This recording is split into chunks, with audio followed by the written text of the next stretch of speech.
Suas, hein, qui m'a dit qu'il ne pouvait pas venir. Donc voilà, donc je vais, au nom de tout le monde, un petit texte, voilà, écrit par un écrivain qui un jour deviendra célèbre, d'ailleurs, je l'espère pour lui, parce qu'il écrit très bien. Alors, tout le monde, vous entendez, enfin ça va? Oui, Ouais. ça va, jusque-là ça va. Hein? Le seul musée au monde qui ne se visite pas.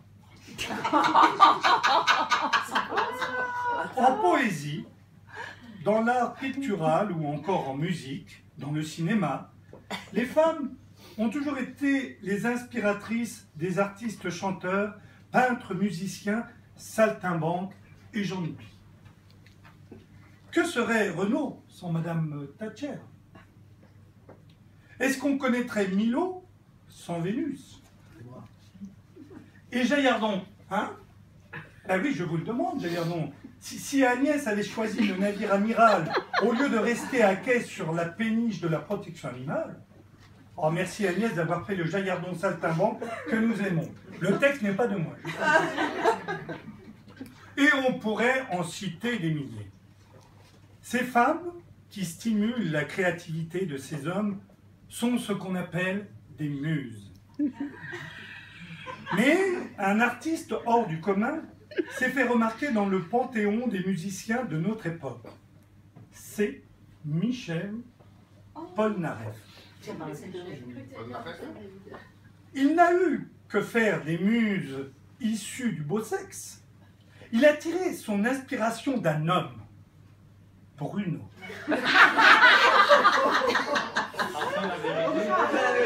Il en a fait son musée. Musée, employé dans ce sens-là, c'est le masculin de muse. C'est pas le cafuchou dans lequel on entasse des vieilleries et où les gens payent pour les voir. D'ailleurs, j'affirme avec force et de la manière la plus solennelle qui soit que musée n'est pas un surnom de plus donné à Bruno par des ignares idiots et pour dire des très cons. Non, non, non, non, non, musée, ce n'est pas cela. Être musée n'a rien à voir avec confiturier, enclume, perforateur et autres rabbin. Être musée, pour Michel, c'est émettre des ondes transcendantales que seul lui, Michel, sait interpréter. Mais quelle idée saugrenue pour un si grand créateur que de puiser son génie chez Bruno. C'est ce que nous allons découvrir dans ce qui suit. Michel, qui dit en passant, est un ferveur admirateur de David. Vous savez, le mec à poil qui montre son outillage, s'il vous plaît. Vous savez, le mec à poil qui monte son outillage à la ville depuis la plage du Prado. Et oui, il a connu Bruno tout bébé. Des esprits malfaisants, dont un se trouve actuellement en vacances en Bretagne et qui fait partie des cons, mais faut pas lui dire, hein, ont prétendu que Bruno n'avait jamais été à l'état de bébé. Ils se sont trompés. Des témoignages rapportent qu'il avait le même gabarit que Daniel. Enfin, vous voyez ce que je veux dire. Bruno, déjà, avait des fulgurances. Et Michel cherchait confusément à capter cette émanation poétique. Son esprit allait de Bruno à David, et inversement, un peu comme le ferryboat qui va de la criée à la mairie et qui retourne 60 fois par jour. Évidemment, pour Bruno, Michel et David ne faisaient qu'un. Bruno est d'un naturel facile, pas contrariant pour dessous. Michel l'emmenait tous les jours voir David, et c'était un ravissement. À ce point du récit, une question fondamentale se pose. Pourquoi le fait de promener tous les jours avec Michel autour de David fait que la route de Bruno croise celle de Michel David que nous connaissons tous? Ils ont travaillé dans le même bureau pendant des années. Michel David était le chef incontesté de Bruno. Bruno n'en avait rien à péter, je vous rassure. Alors, des hypothèses ont été émises. Est-ce que Michel David, à part souffler dans un tube en cuivre tout tordu, est un artiste comme Michel? Non. Est-ce que Michel David a le physique, la prestance, la nonchalance de David? Non. Est-ce que Michel David a travaillé à la DSV? Oui. Est-ce que Bruno a travaillé à la DSV? Oui. Alors, vous avez la réponse. Je pense que vous avez reconnu la personne en question que j'ai imitée. Alors, vous avez la réponse à cette question. Ils se sont croisés à la DSV. Il ne faut pas toujours chercher midi à 14h. Et puis, comme tout arrive à celui qui sait attendre, une étincelle a mis le feu dans les circonvolutions cérébrales de Michel. En chemin vers David, il parlait de tout et de rien.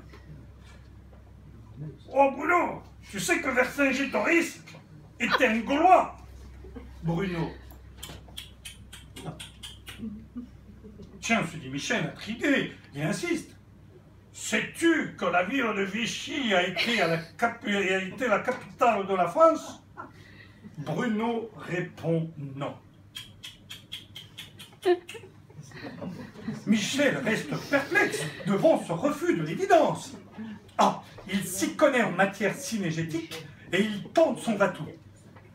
Sais-tu qu'un chenil de 75 chiens est une installation classée? Bruno, tout aussi impénétrable, dit d'un nom affirmatif à la façon d'un juge qui prononce une sentence.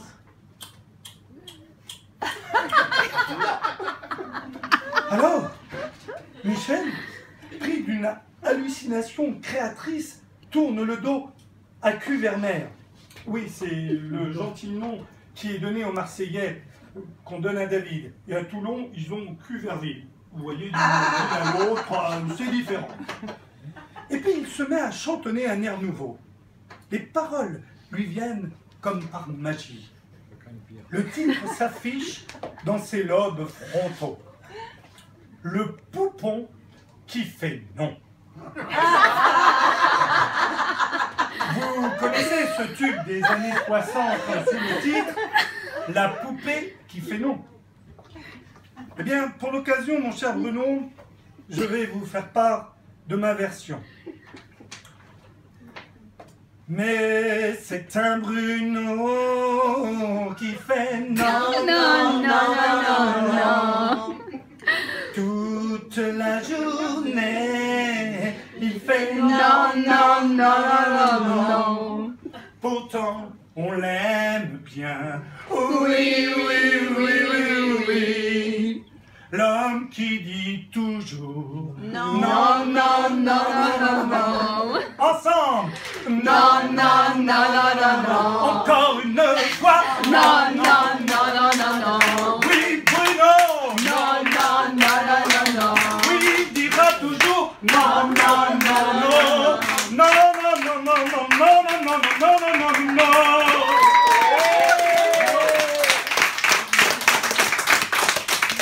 Je te ramène l'original. Merci monsieur As, alias Jean-Paul. Merci à tous et à chacun. Après un tel discours, Super. on espère, mais je vous remercie. Je remercie aussi l'auteur et l'interprète. Et vous tous. Bon, ouais, j'ai commencé très jeune en vérité, mais j'ai oublié, c'est ce qu'on me rappelle. Ben, je crois qu'on peut passer au... Vous êtes pressé par le temps peut-être? Non, non, non.